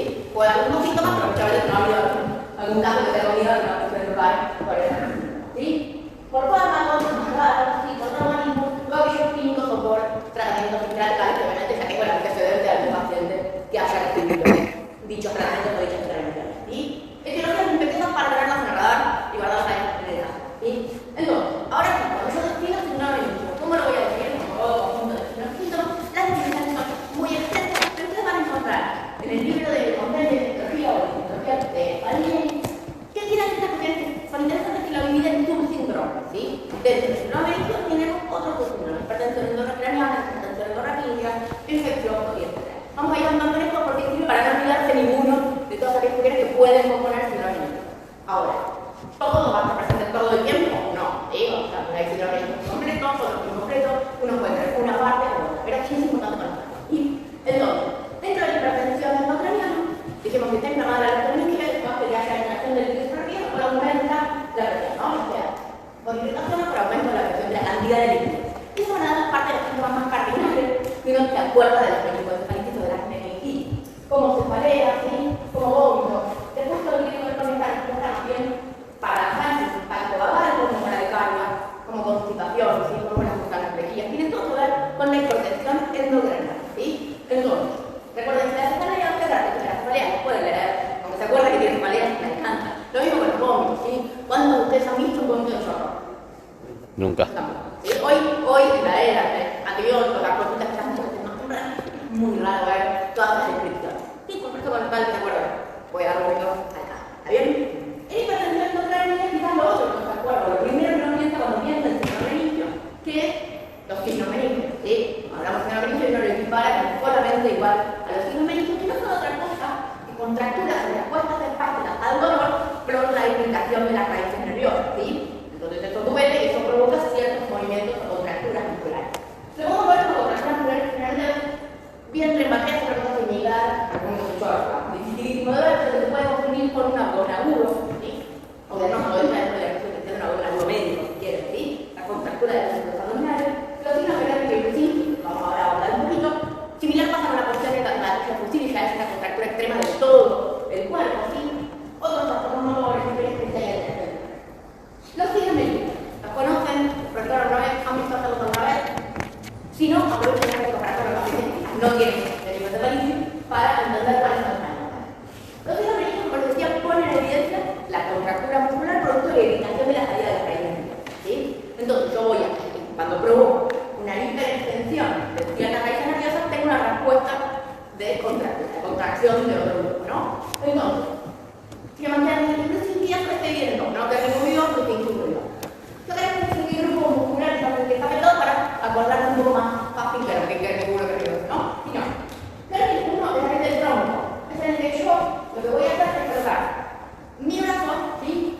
En la región debajo de los hombros del paciente. Intento levantarlo debajo de los hombros, no digo del tronco. Lo levanto del tronco y bajo la pierna. Se flexiona, y si ambas a la vez, ¿sí? O hay una respuesta de contractura de las piernas superiores, ¿sí? De contracción, ¿sí? Esto entonces recuerden del tronco, levantándolo por debajo de los hombros, ¿sí? Paciente de curso. Después tenemos el de los miembros inferiores, que en realidad es parecido al de la pierna del vecino, ¿no? Pero donde yo intento flexionar, intento levantar la pierna completamente estirada, la levanto en extensión completa y ¿qué va a pasar? La va a flexionar, no la va a exactamente. El meningi 1 es el que quizás uno más se acuerda cuando está el síndrome meningio, que es el de la nuca, ¿sí? De otra manera, la verdad que se repite tantas veces acá, no quieren saber nada, así que me un poco de correr. Como les decía, el meningi 1 es nuca. Es similar al del tronco, pero yo levanto colgando la mano sobre la tributo, por el de la nuca. O sea que cuando levanto y intento apoyarla, el método sobre el externo también flexiona las piernas, ¿sí? Y en la pierna de meningi 2 es aquella que hablamos como parecido al del signo de la sed, ¿sí? Para la contractura de todo más todo. Entonces lo que yo intento, que se está un poco más acá, ¿no? Intento flexionar y flexionar la otra pierna. ¿Sí? Pero fíjense, recuerden los cuatro, los tienen que saber, tienen que entender que están dentro del síndrome meningio como dentro de la parte de hipertensión endorreica y que lo que hacen es poner en expresión esta contractura muscular, ¿sí? Hablamos de hipertensión endocraniana, hablamos de hipertensión endorreica y decíamos que las meningoencefalitis podían tener compromiso encefálico, ¿sí? O compromiso encefalina también. Entonces se puede presentar con convulsiones, con antiinflamatorios, con trastornos del habla, ¿sí? Con trastornos motores, ya lo decimos también, pero es una más intensa con parálisis celular, que recuerden que pueden confundirse con la oftalmología de la hipertensión endocraniana. Ella es un poco más difícil de aprender, ¿no? Síndrome infeccioso, características como fiebre, manifestaciones de piel, como eritema, como purpuraciones, sobre todo para meningococo, para que puede dar meningococterias con cuadros graves y rápidamente progresivos y mortales, son enfermedades para manifestaciones. Entonces, ahora veremos, síndrome meningio, hipertensión endocraniana, hipertensión endocraniana, síndrome infeccioso, síndrome encefalítico, y me queda algo que no es estrictamente un síndrome, sino las alteraciones del líquido suprarrenal. Como les decía, esto lo tienen que saber, ¿sí? Y decíamos, si yo tengo una meningoencefalitis, tengo alguna enfermedad, ¿sí? Un líquido suprarrenal normal, completamente, prácticamente me deja fuera de pensar una meningoencefalitis, ¿sí? Entonces, ¿cómo va a ser el líquido comercial normal? Una de las cuestiones que es importante para tener manifiesto esta hipertensión endocraniana que voy a hacer medir la presión de apertura, la presión de salida, que se mide en una columna de agua, se mide en centímetros de agua. Ahora es una foto para mostrar. Esto va a depender del valor normal, pero si la función lumbar se realiza acostado o sentado, con una cuestión de presión biofísica, entonces por el límite superior normal, que lo realiza por sentada, 35 centímetros de agua, y en el caso de que lo realiza acostado, 17, 18, ¿sí? ¿Cómo es el líquido generalmente cuando no para este líquido? ¿Es un líquido? Claro. Y transparente. ¿Está bien? Cuando tiene una presión de salida de potable, igual oro, donde tiene proteínas que a veces tiene menos de 0,5 o de por lo menos de 50 miligramos de centilitros, ¿sí? Tiene proteínas, pero no es tan importante. Tiene una glucosa, una glucorraquia que puede ser similar, entre comillas, ahora vamos a definir una hipoglucorraquia a la glucemia, ¿sí? A la resto, y células tiene, sí, pero menos de 3 o 15, ¿sí? Pocas. Porque no puede, también es muy difícil contar con regular el rollo, etc. Y es un líquido que tiene que estar estéril, ¿sí? Que no tiene contacto con ningún lugar donde haya una flora bacteriana normal, ni mucho menos, ¿sí? Entonces, vamos a tratar un poco qué son bacterianas, como que ahí a partir de las meningitis bacterianas nos pueden ir diferenciando. ¿Qué sucede? Primero, en toda inflamación, cuando hay todo proceso inflamatorio, donde el electrominismo, cuando tengo toda la electrominismo, vamos a tener una presión de líquido, en salida de líquido, acá, ¿sí? ¿Cuál es la que más la aumenta? Si quieren, no sé, ahí pasando todo lo que me quiero contar ahora. Recuerden que la meningitis, por criptococo, la criptococosis meningia, el criptococo tiene una cápsula mónica efectiva, que se atrae de agua y es la que eleva muchísimo más la presión de líquido, ¿sí? Pero los meningitis bacterianos también tienen presión arterial elevada. ¿Qué tiene de particular la meningitis bacteriana? Cuando yo ya saco el líquido, ¿cómo lo veo el líquido? Turbio, está en purulento. Estamos hablando de infección bacteriana, que ya sabes, bien, la bacteria avanzada y la característica principal de la meningitis bacteriana son la hipoglucoracia. ¿Por qué? ¿Qué hacen las bacterias? Consumen la glucosa del medio. ¿Cómo decir una hipoglucoracia? Es la buena práctica que en el momento de una condición lumbar se también hace una glucemia. En el grupo laboratorio, pues bien, la hipoglucoracia es menos que la mitad de la glucemia. ¿Sí? Para que no te va a dar referencia, pero la glucemia a veces te puede correr sin parar. ¿Está bien? Entonces recuerden, hipoglucoracia es menos que la mitad de la glucemia. ¿Sí? Las proteínas de la línea y el predominio va a ser aumento celular, pero predominio por supuesto polímeros nucleares no tienen las células meningitis bacterianas. ¿Sí? ¿Qué pasa en las meningitis virales? Lo que vamos a entender después dentro de los diagnósticos diferenciales, que es meningoenteritis a líquidos en la red nuclear. Cuando ya saca ese líquido y no es claro, no es turbio, digo, claro, ahí podemos tener las proteínas virales están poco aumentadas y las características diferenciales de las virales de la glucoracia es baja. Normal, sí, porque no consumen glucosa. Y el predominio de células, primero que también suele ser menor el aumento celular, suele ser linfocital, ¿sí?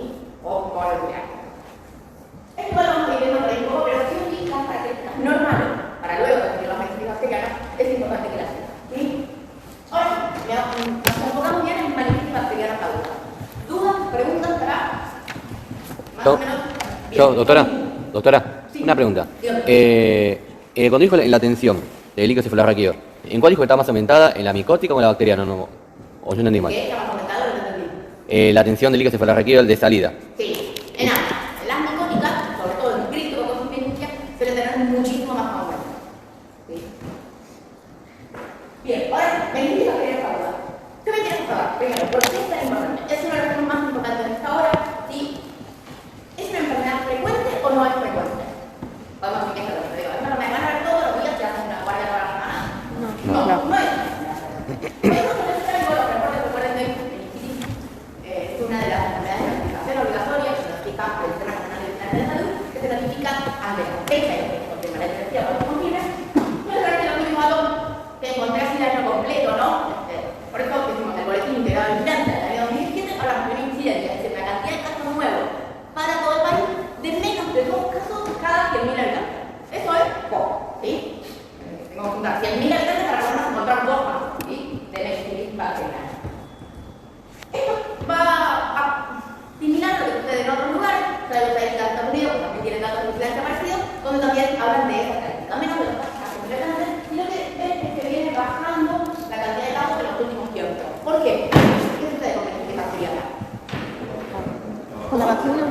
Se trata rápidamente, puede ser, pero parece que tiene un alto índice de sospecha y confirma. Pero tenemos que ver lo que tenemos. Esta medida tenemos. ¿La vacuna? Sí, hoy con la vacunación extendida, sobre todo para personas jugadas, para neumococos y para meningos, lo que hace es que esto baje la circulación bacteriana, la ocupación, digamos.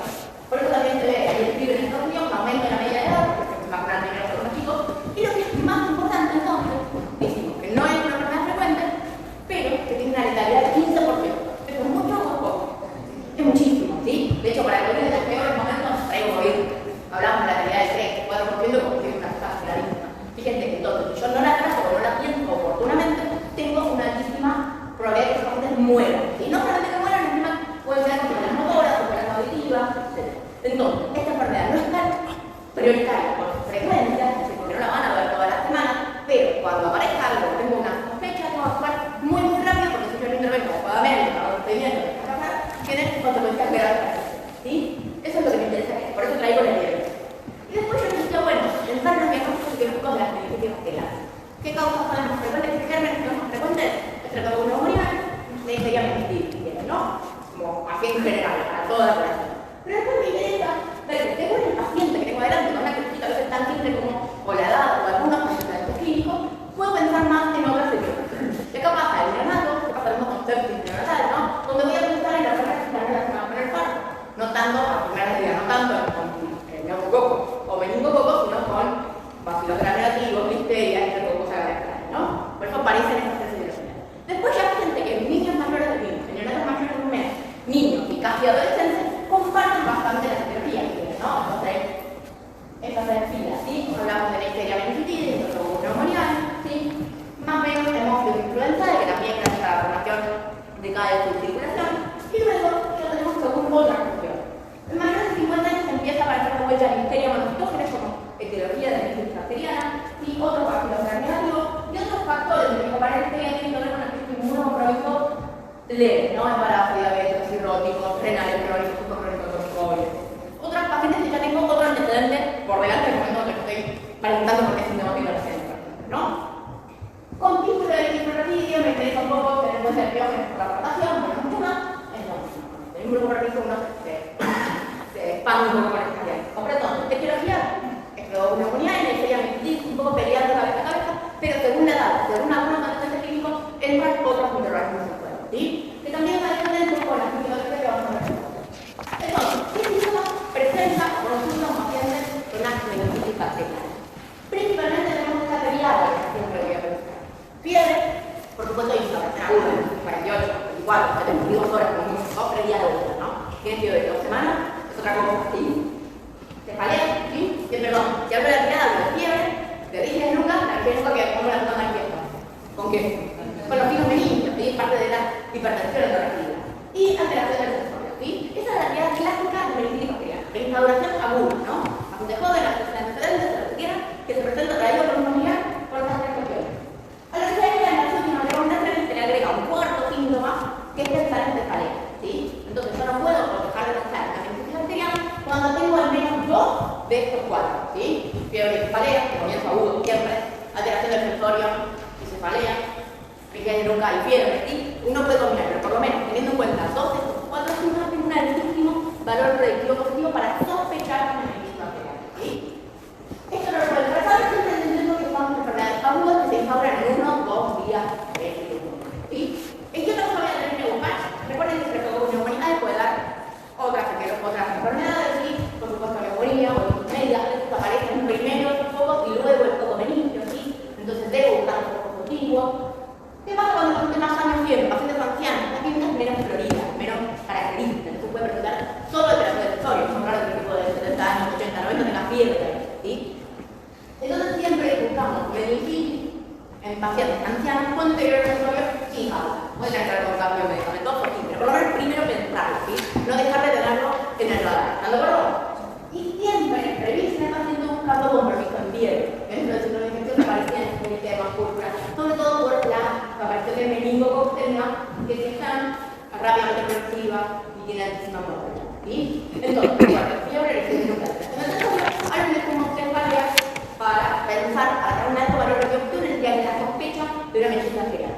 Después puede presentar todo el resto que les guste del síndrome de infección. Siempre lo entender. Ya voy un poco volviendo a la criatura, cómo llegan a la neuronal central, van a llegar por la polarización de las países sobre todo, que es una que me va a importar, por inyección del sistema central por cremata o por vía de fíjense que en Neisseria y Streptococcus pneumoniae ingresan por la faringia y pueden haber algunas condiciones predisponentes que tengan mayor riesgo. Tipo lo pedo, la transferencia de cráneo, que la me contribuye tranquilamente a Streptococcus pneumoniae que estaba colonizado, puede atravesar la derecha y llegar a sistema nervioso central, ¿no? Pero ya tiene otro paciente delante que no está en el Listeria de recuerda de tracto intestinal de la placenta, pero también es como un factor que interesa. Esta pregunta un poco negativo o audio ingresan generalmente por giro, por los extraños. Y algo de bacilos gram negativos me interesa cuando tengo meningitis bacteriana por bacilos gram negativos, todo como la película cólica, que guste. Nunca dejen de pensar en estrofilo diseminado. ¿Qué pasa? Que el parásito puede atravesar el caso de que tengo una hiperigestación, se corre del proceso habitual de reproducción, puede llegar a la central y acarrea dentro de la larva misma bacilos gram negativos. Entonces, cuando yo tengo una meningitis bacteriana, tengo que estar en la fibrosis diseminada. Y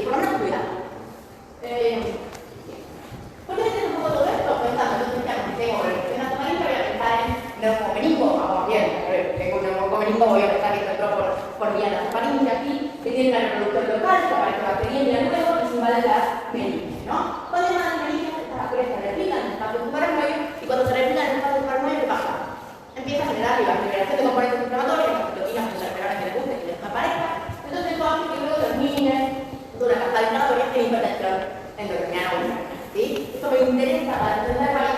Primero, cuando yo voy a dar para el nivel igual, ¿sí?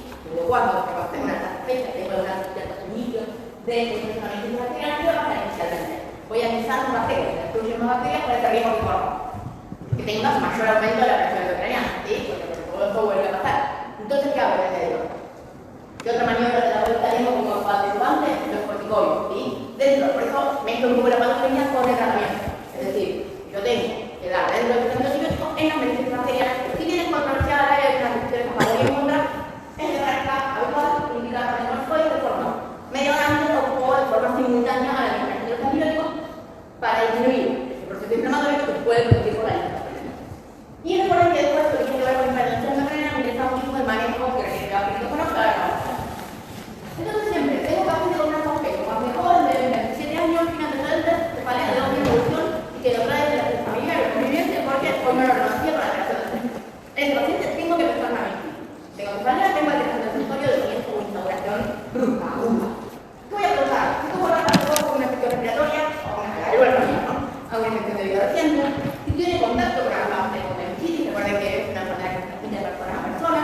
Si tú viajas a ciertas zonas de incidencia, eso me interesa para que hay un evento anual que es la peregrinación a América, donde hay muchísima gente que se conjunta, entonces donde aparece el mayor riesgo de la gente endémico, o si las personas endémicas, transpirónicas, podríamos discutirlo. Buenos Aires o no, endémicas. Si hay situación de tratamiento, tiene que ver también con la probabilidad de colonización de amarilla y el aumento de la aportación. Si el coreógrafo, si tuvo una persona que tiene otra dinámica, si usa como si tenemos un compromiso, también para pensar en la probabilidad de incidencia, ¿sí? Y bueno, vamos de compromiso clínico. Hablamos de compromiso de piel, de daños, más las válvulas del tema. Bien, compromiso de vida exterior, biolitis, de obviamente si ya tuvo una intervención neurológica que estamos hablando de otra cosa, estamos hablando de una, ¿sí? ¿Cómo voy a diagnóstico todo? Primero la radiografía que no es frecuente. Pero si además este paciente fue la regeneración dinámica, aún menos que es la frecuente, ¿sí? Con la clínica. ¿De qué me sirve el laboratorio? ¿Qué voy a ver el laboratorio? Más alto. ¿Qué voy a ver el laboratorio de infección bacteriana? Leucocitosis. Sí, puede tener blancos elevados. Puede ser un paciente séptico, entonces puede haber función renal, puede haber función hepática. Realmente puede ser un paciente con una séptica, un poco en el sistema nervioso central, como benigno, no sirve para evaluar el estado general. ¿Para qué me sirve la radiografía del tórax? Para que pase una neumonía. Exactamente, si pienso en neumococo, digo, bueno, puede haber una clínica, implantes más, implantes menos, pero uno evalúa presentarse un poco en pulmón. Y en negrita, obviamente, supongo que no puedo dejar de descartar una meningitis bacteriana sin una función normal. Pero por eso, no solo cultivos que pueden servir, tienen bajo redes, y menos del 10 al 20% de cultivo más positivo, pero en el caso que yo tenga que retrasarla, para lo que sea, me puede llegar a servir, ¿sí? Y las imágenes que van a centrar. También, pero vamos a ver cuándo está indicada si tiene una tomografía para evaluar las funciones, ¿sí? Doctora, ¿sí? ¿te puedo interrumpir un minuto? Por ejemplo, si tengo un paciente que tiene hipertensión endocriniana, ¿es una contraindicación para hacer la función lumbar? Claro. Vamos a ver. Okay. Primero, una de las cuestiones que me interesa es si yo tengo que hacer una tomografía previa a una a la función lumbar. Okay. Si yo tengo una tomografía previa a una función lumbar, lo voy a hacer en todos los pacientes. Previo y como un tomógrafo, es un poco más ágil, sobre todo este hombre, pero cuesta lo que quieran. Entonces, ¿cuáles son las recomendaciones estrictas de hacer tomografía antes de hacer una función lumbar? ¿Y qué es lo que estoy queriendo demostrar en todo esto? Que el paciente tenga alguna contraindicación para hacer la función lumbar. Generalmente, ¿por qué? Porque haciendo la función lumbar tengo el efecto de muy investigado que tenga que ver con la herniación o enclavamiento del sistema nervioso central, ¿sí? Entonces, cuando tengo dudas diagnósticas, estas son las cuestiones que me interesan. ¿Por qué? Porque la evolución es más larga o más crónica, como se puede tener una cosa, puede tener un tumor, no voy a hablar de la radiografía antes de hacer una función, ¿sí? Recuerden, la prioridad es la rapidez de diagnóstico con la bacteriana y recuerden cuáles son los diagnósticos presentes y el tiempo de evolución. Si yo tengo una función de absceso cerebral, que no sea la meningitis bacteriana nada más, sino que tenga una localización intracraneal, yo tengo papiledema, ahí está la hipertensión endocriniana, entonces quiero evaluar cómo están esas estructuras simpáticas para ver si lo puedo usar o no. Si tengo una sospecha de una hemorragia subaracnoidea, ¿sí? Con traumatismo, con lo que quieran, ¿sí? Si el paciente tiene un deterioro sensorio severo, lipoma, voy a hacer. Sí, en realidad con todos los deterioros sensorios tengo la tomografía del cerebro. Si tengo algún déficit focal, que me habla de déficit focal, que probablemente tenga otro síndrome neurológico que hablamos de lesión ocupante del espacio del cerebro central antes de DM y puede parir con meningitis. Si tengo algún compromiso para ver los VIH, que puede ser una toxoplasmosis cerebral, ¿cierto? Si tengo alguna historia del sistema nervioso central. Bien,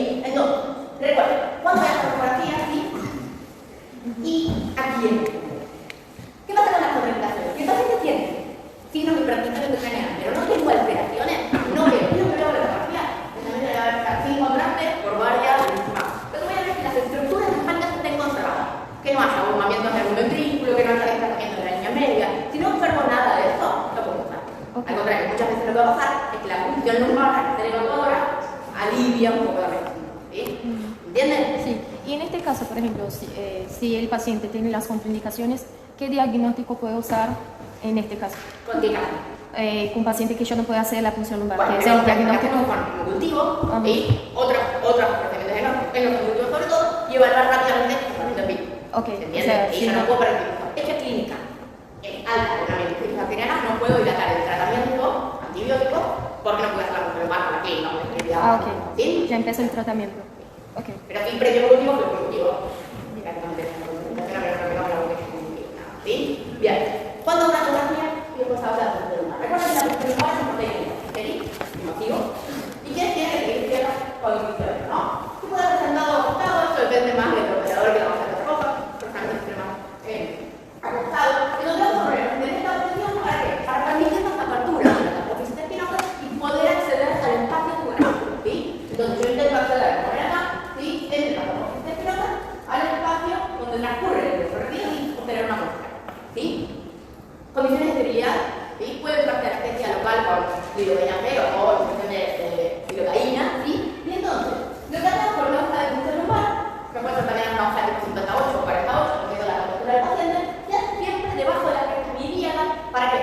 Para asegurar que no estamos que ya no tenemos raíces nerviosas, digamos, a provocar dolor. Y lo que hacemos es, cuando atraviesa la piel, va a sentir las diferentes estructuras que atraviesan, ¿sí?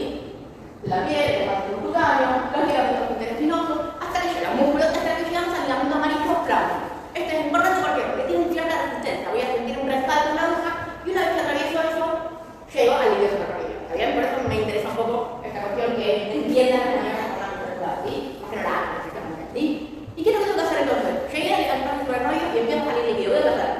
Esta maniobra es bastante sofisticada, porque no es una llave de 3 pero encontrar, medir la columna de agua, para medir la presión de salida de líquido subarachnoideo. No se ve. No se ve acá, pero no ve cómo va subiendo el líquido subarachnoideo y hasta dónde lo mide. Que eso es 15 centímetros, 20 centímetros, 25 centímetros, es la presión de salida. ¿Estás de acuerdo? ¿Sí? O más, todavía no tenemos ni idea. Yo con este líquido, ¿qué hago? Primero ya lo veo. Yo ya lo veo que es turbio. Amarillento, turbulento, turbio. ¿Qué decimos? ¿Qué decimos? Bacteriano. Ya digo que es una meningitis bacteriana, ¿qué digo? Empieza el antibiótico, ¿sí? O algo que tomando muestras, pero igual, hay una nueva de la cabeza que el paciente tiene que empezar antibiótico para el lumbar. ¿Qué otra cuestión más me interesa?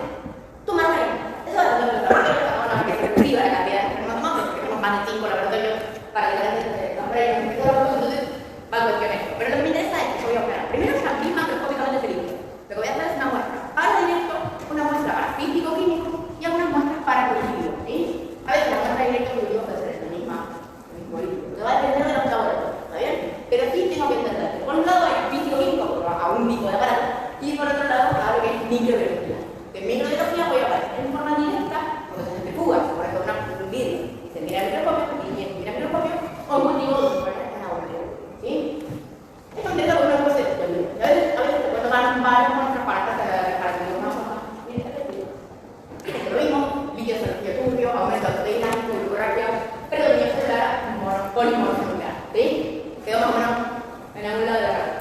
¿Qué hacemos? El sedimento, el examen directo, ¿sí? Sedimento de que se centrifuga el líquido, con eso se entiende eso no importa, y se línea con un grano. ¿Por qué grano? Porque no importa para ver. Porque va a ser un grano negativo, porque va a ser un grano positivo más grave, ¿sí? O diplocotos, granos negativos, pensablemente, ¿sí? O diplos, granos positivos.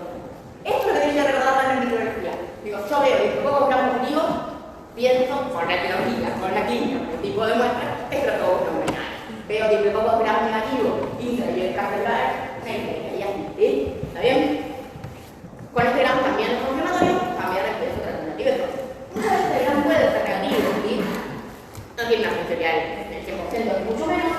Donde uno puede hacer otras técnicas, hay técnicas extraordinarias que son técnicas inmunológicas, ¿no? Detección de antígenos se utiliza más en pediatría que en adultos, ¿no? En donde vemos ciertos antígenos materiales, sobre todo para menisco o para sintomas, ¿no? Esto tiene la diferencia que por ahí ya reacciona a los antibióticos porque tuve que retrasar la piel o lo que sea, entonces a veces puede hacerse de forma dilatada y de esta manera, así. Y entonces yo tengo una sospecha que esto sería un gran negativo, me escribo, ¿sí? Y luego el cultivo, ¿qué quiere encontrar los cultivos? Que cargan, para que los corran. ¿Podemos tener meningitis bacterianas en líquido subarachnoideo? Claro, sí, son preguntas fáciles. Podemos, pueden ser meningitis que evolucionan rápidamente sobre aguda, con rápido progresión, ¿sí? Pueden ser de pacientes recibiendo el complejo. Esa es la principal causa de un líquido subarachnoideo territorio claro y que tenga una mentira que llama. Para el líquido está claro, no va a estar más cerca, va a estar igual, la época va a estar igual, va a haber ciertas críticas que van a estar igual. Y podemos crear que yo vea el líquido turbio y que no sea bacteriana comunes, sí, raras, también, como diferentes de encontrar, como tuberculosis, donde la evolución es mucho más larga, como la media de la ¿está bien? ¿Qué pacientes evolucionan mal? Que se me olvidar, que tardé más de 48 horas en el sitio de tratamiento, sería clave que se por eso me sepan. Hay como deterioro de los especiales, con hipermenorragia, con hemorragia muy bajita, con un dispositivo, o las medicinas por extratermonidades por roces de peor de todo no lo miramos. ¿Sí? ¿Cómo se puede complicar con el cerebral o complicaciones intracerebrales? Puede pasar a la un infarto o acceso cerebral. Pero bueno, no tiene medidas pero para que no. O puede ser sospecha una meningoencefalitis interna o algunos que manejan como frecuencia. Interna. Internando. Idealmente, como recomendación general, deberían todos internarse, sobre todo las primeras 24 o 48 horas. Recuerden que porque hablamos de anatogenia, que sus pacientes inicialmente podían tener un aumento de la presión renal, por eso que inicialmente deberían ser controlados en unidades cerradas, en unidades de terapia intensiva, de forma muy fácil. No siempre tenemos la disponibilidad. Ellos tienen un índice de derivación de referentes para la que vamos a ir para terapia, para la bacteriana. No tienen una sospecha de que un tratamiento se puede derivar, no siempre para la actividad. Entonces, tengan igual, tengan que idealmente debería ser controlado en terapia. Si lo tengo que internar en sala, algunos pacientes tengo que sí o sí intentarlo. Es que tengan mayor deterioro del sensorio, sí, en un lago menor de 13, o que disminuye rápidamente el sensorio, el deterioro del sensorio con el inicio del tratamiento, ¿sí? Si el paciente tiene además de hijo, como decimos en el laboratorio, tiene acceso grave, si el paciente tiene otras comorbilidades que requieran manejo más de carga, ¿sí? Pero tengan que todos los que intentan algunos van a ir a terapia. El tratamiento antibiótico debe ser instaurado por lo menos entre la primera media a una hora de que yo sospeche el paciente. Por eso digo, yo sospecho una meningitis, actúo rápidamente, función lumbar o mediante, según si la pasa mejor, yo veo el líquido por el tuyo, empiezo con antibiótico. Y si no, a veces empiezan de forma lenta. ¿Sí? Tratamiento endovenoso con alto valor bactericida, ¿sí? Y lo que vamos a utilizar es el rector, para una tercera generación, con muy buena cobertura para cocos gram positivos, ¿sí? Para neumococos, para diplococos gram negativos como Neisseria, ¿sí? ¿Está bien? Aquí tenemos ampicilina, que tiene factores de riesgo para la histeria, porque no tiene que ser esta persona. Y ya cuando tengo otras sospechas de bacterias gram negativos, como me un poco, ahí empiezo a escalar el banda del tratamiento antibiótico, pero no me voy a dejar más tarde. Y recuerden, 6 personas. Las dosis son más altas, ¿sí? Las dosis son más altas, recuerden el tratamiento coadyuvante con corticoides, ¿sí? Antes, con la primera media hora o la primera media hora del antibiótico, ¿sí? Y el manejo del sensorio de hipertensión ucraniana antes de utilizar que es más con manejo de cuidado clínico, ¿sí? Cuando yo digo que se empieza inicialmente el tratamiento antibiótico de amplio espectro y uno que no tiene rescate y sensibilidad puede ir descarando, esto ya tratamos de un manejo así de especialista, ¿sí? Pero esta persona podemos tratarlo de una medicina bacteriana, ¿sí? ¿Cómo viene acá? Bien, perfecto. Entonces, además con medicinas bacterianas tenemos la probabilidad de que si yo tengo atención bacteriana medicina adecuada, recuerda que eso sea gestión persona a persona, según cuál sea esa etiología, pueden recibir profilaxis. La profilaxis la van a recibir aquellos contactos con una cámara de la exposición directa a infecciones, ¿no? O si puedo intubarlo, por ejemplo, ¿no? Sin protección respiratoria ocular y siempre mantener la calidad. Tener contactos médicos, sobre todo a veces en jardines, en guarderías, tienen más exposición y mayor riesgo de enfermedad. La profilaxis va a ser en caso que sea por meningococo, no por el ¿no? Y o en caso que sea por el ¿sí? Entonces, tomamos una medicación que sea o 2 días, para el medicina, o una fibro, que nos llama. ¿Sí? Eso siempre indicado y evaluado de un acceso como el automedicación, ¿no? Pero bueno, tengan que decir. ¿Qué otra cosa tenemos para la prevención un poco de las meningitis bacterianas? Hoy la vacunación. La vacunación de todas las vacunas disminuye drásticamente la incidencia de meningitis bacterianas agudas, hasta como primer país de la vacunación, para lograr la cobertura de vacunación. Que para la gente desde bastantes años ya la implementación de vacunación contra el neumococo, esto lo van a tener tanto acá en Argentina, en vacunas, digo, pero bueno, lo pongo para que sepan que existen estas vías y que la vacunación en Argentina para el neumococo va a tener que ver con las infancias y con pacientes con ciertas condiciones clínicas como morbilidades, ¿sí? Donde es una vacunación secuencial, primero la conjugada previa y luego con esta calidad del decreto, ciertos sistemas lo estudian más o menos para entender de qué existe. No es que tengan que saber la memoria, todas las cuestiones, sino saber dónde anotarlo o qué particularidades puede tener. Hoy en día también tenemos vacunación para meningococos, sí, para meningococos existen diferentes estereotipos de meningococo, tenemos la vacuna con marcas comerciales, veo que la que está incluida en el calendario, que es la vacuna tetravalente conjugada, incluida en el calendario para quién? Para la niña, ¿sí? Para el infante. Donde son dos dosis y la otra vacuna que todavía no está incluida en el calendario, pero de recomendación extensa, sobre todo en pediatría, que es la vacuna Bextero, que es el tipo B, ¿sí? Pero esa no está en el calendario nacional de vacunación. Sepan que existe, sepan a quién es la reunión indicada, ¿sí? Bien. Particularidad de cada vacuna. ¿Cómo se lo van a llenar los sueños para leer? En cuanto a meningococo, porque sería, recuerden, el famoso cinturón de meningococo, ¿sí? Un lugar en el mundo que es África subsahariana, marcada ahí en color más oscuro, donde ocurre un evento anual, que es alrededor de octubre, no me acuerdo, como la que pudiera la musulmana. Aquellos que viajan a la América Centroamericana deberían estar vacunados, ¿no? Tengan en cuenta esto, vamos a pensarlo como bien. Y recuerden que además el tiene otras formas invasivas, no solo de meningitis, sino de terminal de meningococenia, que son rápidamente reducidas locales, ¿sí?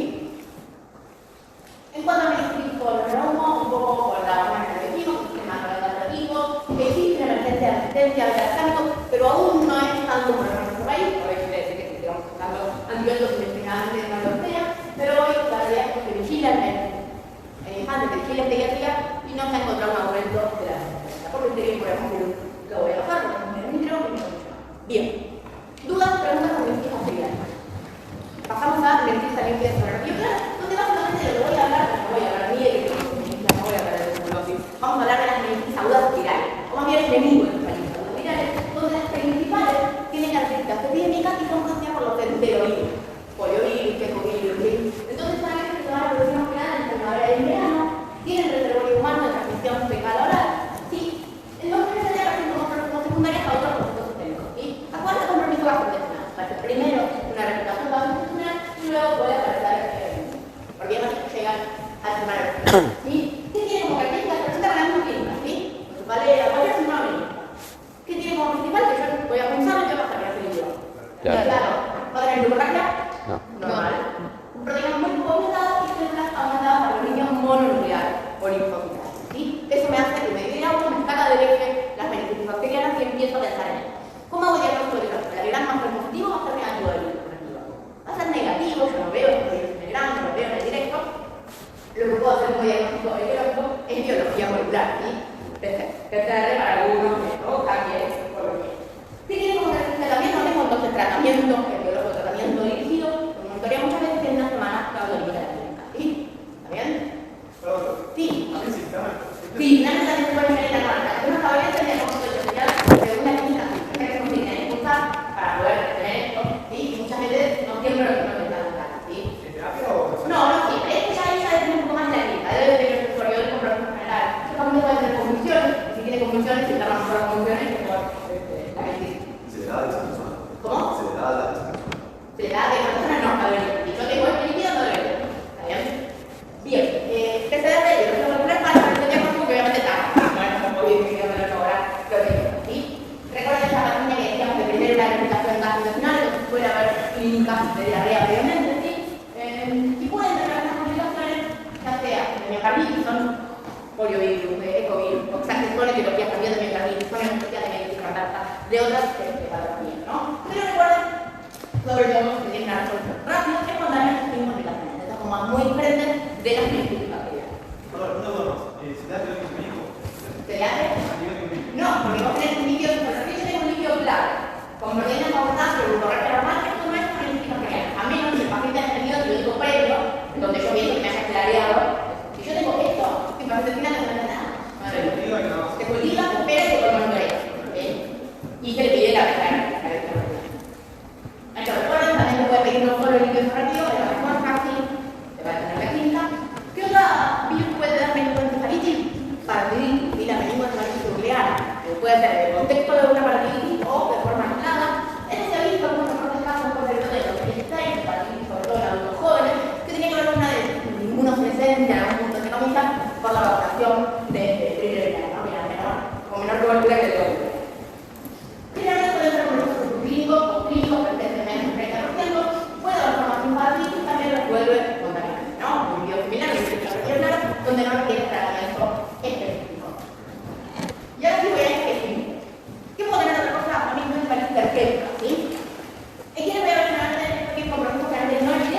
puede arreglar de manera en invierno, es porque es más frecuente que se convulsiones. Y yo tengo generalmente, no hablo con una tomografía, porque puedo hacer una resonancia, puedo observar cierta alteración del síndrome nervioso central en la resonancia con hiperintensidades, sobre todo temporales o frontotemporales, ¿no? Yo observo una hipercaptación en este lado, tengo que tener una altísima sospecha de meningitis en la persona o dos. Y entonces acá, fíjense, cuando yo te la tengo con fiebre, con alteraciones neuropsiquiátricas, ¿sí? Aparece generalmente con irritabilidad, con alteración del sensorio, con excitación psicomotriz, con convulsiones. Este paciente, con los líquidos sobre claro, con negativo, con artritis con meningocefalitis, requiere aciclovir de formativa. ¿Por qué? Porque a veces puede tardar, ya sea como una reacción molecular y puede tardar. ¿Sí? Bien. ¿Dudas? Entonces creo que esa diferencia un poco de la genesis por el enterovirus de esa por el transformador y tener en cuenta la epidemia. En adultos jóvenes generalmente no piensa más en la meningitis herpética, en el humo de meningitis herpética y en niños más en la enterovirus, ¿no? ¿Pero es una representación genética tiene algún factor de riesgo o puede pasar en cualquier paciente? No, puede pasar en cualquier paciente, sobre todo de adultos jóvenes o muy enfermos. Pero con factores de riesgo macular, no. Total. Vamos con el último aliento con beneficios asociados a cuidados de la salud, intrahospitalaria, etc., ¿no? Y acá yo ya tengo que tener en cuenta que tengo otros pacientes. Tengo pacientes que de alguna manera tienen algunas intervenciones, ya sea por una neurología, en donde el riesgo con craneotomía es quizás uno de los riesgos más altos, más del 1%, ¿sí? Donde yo directamente interrumpo esa barrera de continuidad. Y pacientes tuvieron declaraciones celulares por causa, por lo que se les ocurra, ¿sí? Entonces, pues, eso se puede tolerar, se puede infectar, junto a una enfermedad, funciones cardiacas, pero también puede siempre el riesgo de provocar una complicación o un traumatismo encefalocraniano complicado, porque también la ruptura de la barrera puede ingresar cualquier virus. ¿Qué tiene en contra acá? Que la gente es muchísimo más variada, más sencillo, no es un paciente que se presenta en 24 horas con fiebre, no tiene cefalea, vendaje, es pacientes que tienen derivaciones ventriculares, alteración del sensorio, somnolencia, no funciona bien. Fiebre un poco, no funcional, es mucho más difícil de pensar, pero tengo el antecedente de intervención en sistema nervioso central, y de alguna manera. Si estoy pensando en derivaciones ventriculoperitoneales, esto puede afectar tanto el sistema nervioso central como el lugar de salida del peritoneo, puede dar peritonitis, llegar anticerebrales, y o sería más difícil. Por eso, el examen clínico, la sospecha, es un poco más difícil, es más largo, va a depender del examen físico, puede tener la laboratorio de leucocitosis. En el líquido sonográfico no es tan categórico como cuando hablamos de la a veces tienen componentes más bien mixtos, ¿no? Como una cosa para agregar y otro que no. Y me van a servir obviamente las imágenes de los evolutivos. Voy a tener la sospecha, va a depender de las asociaciones del paciente, ¿sí? Por todo. Y los tratamientos son empíricos iniciales, va a depender de la epidemiología, del lugar de operoides, por eso ya hay muchísimo más del especialista en sí, ¿sí? Y después se dirigen a la enfermedad de la o sea, por la punta lumbar, por los conductivos, por el retirado de aquellos materiales del carne, y esto va tanto para logaritmos, va tanto para necesidades intraventriculares.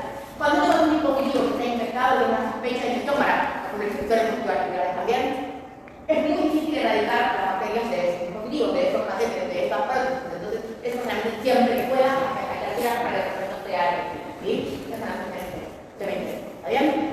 Como un poco entenderlo en cuanto a los antecedentes de los casos. ¿Dudas? ¿Preguntas? A modo de resumen, como último, ¿saben para qué? Pero lo que más nos interesa las características del líquido ferroviario normal, no para dañar puede explotar, lo van a ganar el sitio siempre de la medicina africana. Y acá agregamos una última fila en cuanto a un agua diagnóstico. Y recuerden el gran cultivo para medicina bacteriana, recuerden la biología molecular de PCR para los líquidos ferroviarios virales, y ya después en micosas para el microcosis medicina, VIH sobre todo, citocina para el micrococo, sin para la bacteria, mayor seguridad, pero no importa. Diferente. ¿Está bien? Sí. Pero bueno, el mismo para igual, pero antes de la última pregunta, ¿sí? Estudien todo, no me crean lo que digo, respétenme, explíquenme y así lo pueden entender. ¿Sí? Nos vemos seguramente. ¿Sí? Adiós. ¿Ya acabamos o todavía estamos?